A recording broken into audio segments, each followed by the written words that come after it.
السلام علیکم۔ محمد حنیف نجم۔ پڑھتے رہو درود مومنو، ڈیوٹی یہی تو ہے۔ پڑھتے رہو درود مومنو، ڈیوٹی یہی تو ہے۔ سارے جہاں کی مومنو، بیوٹی یہی تو ہے۔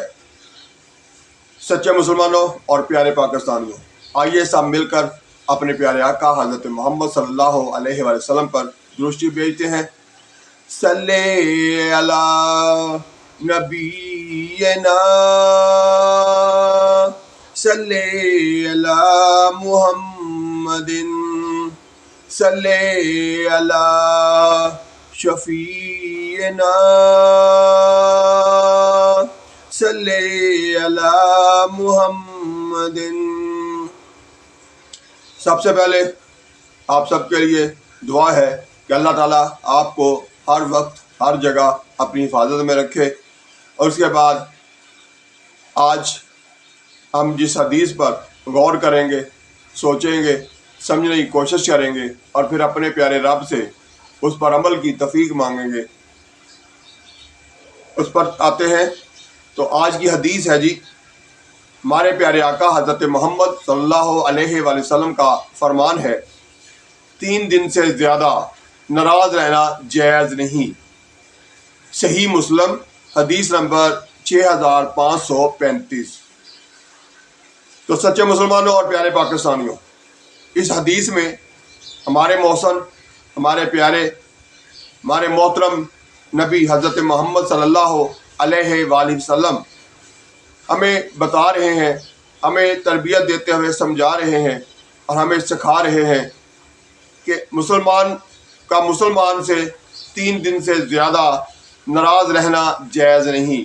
یعنی ناراضگی چھوٹی موٹی ہو بھی جائے تو اسے کوشش کریں 3 دن سے پہلے اسے ختم کریں، کیونکہ ہمارے نبی نے کہا، ہمارے محترم جو پیغمبر ہیں حضرت محمد صلی اللہ علیہ وآلہ وسلم، انہوں نے فرمایا کہ 3 دن سے زیادہ ناراض رہنا جائز نہیں۔ اس کا مطلب یہ ہوا، جس طرح میں پہلے بھی کہا کرتا ہوں، کہ یعنی اگر آپس میں ایک چھوٹی موٹی بات ہو بھی جائے، ایک دوسرے سے ناراضگی ہو بھی جائے، تو اسے جلد از جلد سوری کہہ کر، معذرت کر کے ختم کر لینا چاہیے۔ ایک دوسرے کو معاف کر دینا چاہیے، جس کے ساتھ زیادتی ہوئی اسے بھی معاف کر دینا چاہیے، اور جس نے زیادتی کی اس کو چاہیے کہ وہ جلد از جلد معذرت کر لے، معافی مانگ لے، سوری کہہ لے۔ یہ ویسے بھی حقوق العباد میں آتا ہے کہ ہمیں انسانوں کے ساتھ آپس میں اپنے رویے جو ہیں ان کو اچھا رکھنا چاہیے، دوسروں کے ساتھ اچھا سلوک کرنا چاہیے۔ تو اب آتے ہیں روز کی روٹین کی گفتگو کی طرف۔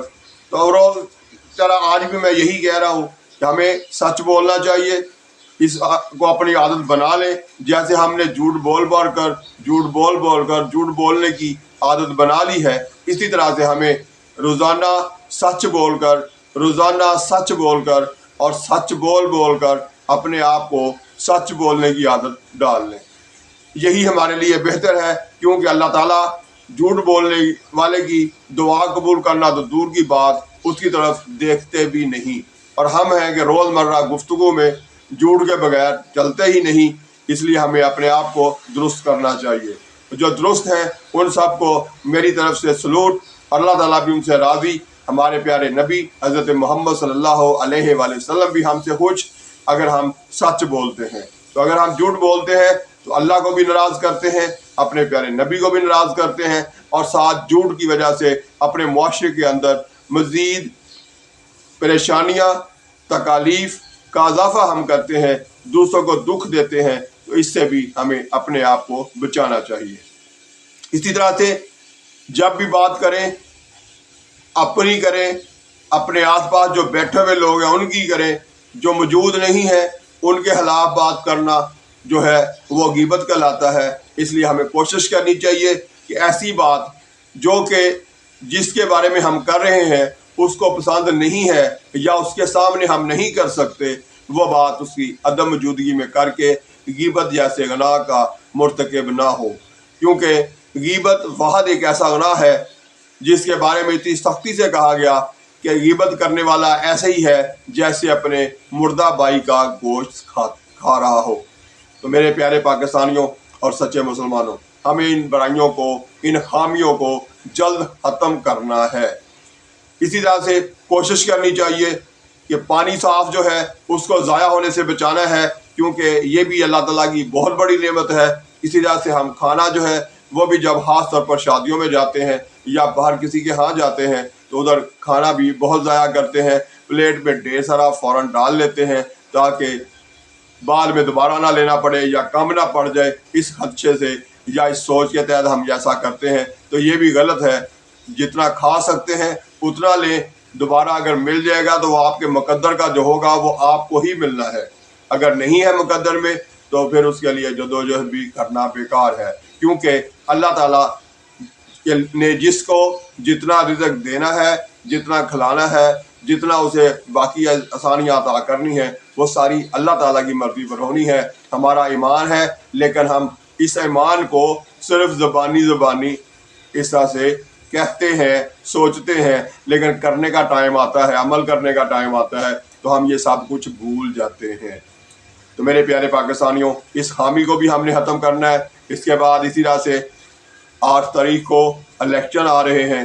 8 فروری کو آپ کے پاس کاغذ کا ایک ٹکڑا جو ہے، جسے ووٹ کہتے ہیں، یہ بظاہر کاغذ کا ٹکڑا ہے، لیکن حقیقت میں یہ آپ کی طرف سے گواہی ہے کہ آپ اس ملک کے نظام کو بہتر کرنے کے لیے، اس ملک میں رہنے والوں کی زندگی کو بہتر کرنے کے لیے آپ کیا فیصلہ دیتے ہیں، آپ کس کے حق میں گواہی دیتے ہیں کہ کون دوسروں سے بہتر ہے۔ تو آنے والے کل میں جب وہ حکومت میں آئے گی متعلقہ پارٹی، تو اگر وہ اچھے کام کرے گی تو اس کی اچھائی میں آپ بھی شامل ہوں گے، لیکن اگر وہ ایسے کام کرتی ہے جس سے عوام کو، اللہ کی مخلوق کو مزید تکالیف کا سامنا کرنا پڑتا ہے، مزید مشکلات میں پھنس جاتی ہے، تو اس صورت میں آپ بھی حصے دار ہوں گے۔ بظاہر یہ ایک آپ کی نظر میں چھوٹا سا کاغذ کا ٹکڑا ہے، لیکن حقیقت میں یہ آپ کی اور آپ کی آنے والی نسلوں کی تقدیر بدلنے کا ذریعہ بنے گا، کیونکہ اللہ تعالیٰ پوچھیں گے کہ بھئی تم ووٹ ڈالتے تھے بغیر سوچے سمجھے یا کسی ایسے کو جو اچھا نہیں تھا، تو پھر دعائیں مانگتے تھے نمازیں پڑھ کے کہ یا اللہ میرے ملک کی تقدیر بدل دے، میری قوم کو بہتر کر دے، میرے ملک کے معاشرے میں بہتریاں لا دے۔ تو بھئی جب ووٹ آپ ڈالتے ہوئے نہیں سوچتے ہو تو پھر بعد میں دعائیں مانگنے کا کیا فائدہ؟ تو اس لیے ووٹ ڈالیں ضرور، مگر سوچ کر۔ اگلی ویڈیو تک کے لیے اس دعا کے ساتھ کہ اللہ تعالیٰ آپ کو ہر جگہ ہر وقت اپنی حفاظت میں رکھے۔ ساتھ ساتھ اگر آپ کو میری بات اچھی لگتی ہے، یقیناً اچھی لگتی ہے، تو آپ اسپیشلی وقت نکال کے اسے دیکھتے بھی ہیں، سنتے بھی ہیں، غور بھی کرتے ہیں اور پھر اپنے آپ کو بدلنے کی کوشش بھی کرتے ہیں۔ تو اسے آگے شیئر بھی کیجئے، چینل کو سبسکرائب بھی کیجئے۔ ہم تقریباً 1500 سبسکرائبر کے بالکل قریب ہیں اور انشاءاللہ تعالیٰ 1500 کا ہدف جلد ہم عبور کریں گے آپ کا لوگوں کے تعاون کے ساتھ۔ آپ لوگ اگر چاہتے ہیں کہ یہ میری سادہ سی گفتگو جو ہر ایک کو آسانی سے سمجھ بھی آتی ہے اور ہم آسانی سے یہ سوچ سکتے ہیں کہ ہم احادیث بھی پڑھتے ہیں، آیات بھی پڑھتے ہیں، قرآن بھی ہم نے پڑھ رکھا ہے، لیکن عمل کرنے کی باری آ رہی ہے تو اس پر کوئی بات نہیں کرتا۔ تو میرا اور اوروں کا اور دوسروں کا فرق یہی ہے کہ میں ساتھ ساتھ عمل کرنے کی بات کرتا ہوں۔ تو آئیے عمل کریں، اپنے آپ کو بدلنے کی کوشش کریں تاکہ آنے والا کل جو ہے آپ کے بچوں کے لیے، آپ کے لیے آسانیاں ہوں۔ تو اس کے لیے جدوجہد جاری رکھیں گے، ہم سب مل کر چلیں گے اور اس بات کو زیادہ سے زیادہ لوگوں تک پہنچا کے اپنا حصہ بنائیں گے، اپنا ساتھی بنائیں گے ان کو بھی جو اس طرح کی مشکلات میں پھنسے ہوئے ہیں اور آنے والے کل میں وہ چاہتے ہیں کہ ہمارا پیارا وطن پاکستان جو ہے وہ آگے بڑھتا ہوا نظر آئے، نہ کہ کرپشن، رشوت، بے ایمانی کی وجہ سے، جھوٹ کی وجہ سے، غیبت کی وجہ سے پیچھے کو جاتا ہوا، بلکہ آگے بڑھتا ہوا نظر آئے۔ ہم ہر جگہ پر سچ، ایمانداری اور کرپشن سے پاک معاشرہ، سود سے پاک معاشرہ آگے بڑھتا ہوا دکھائیں، تو یہی ہماری کامیابی ہے۔ اللہ تعالیٰ ہم سب کو عمل کی توفیق عطا فرمائے۔ اللہ حافظ۔ پاکستان زندہ باد۔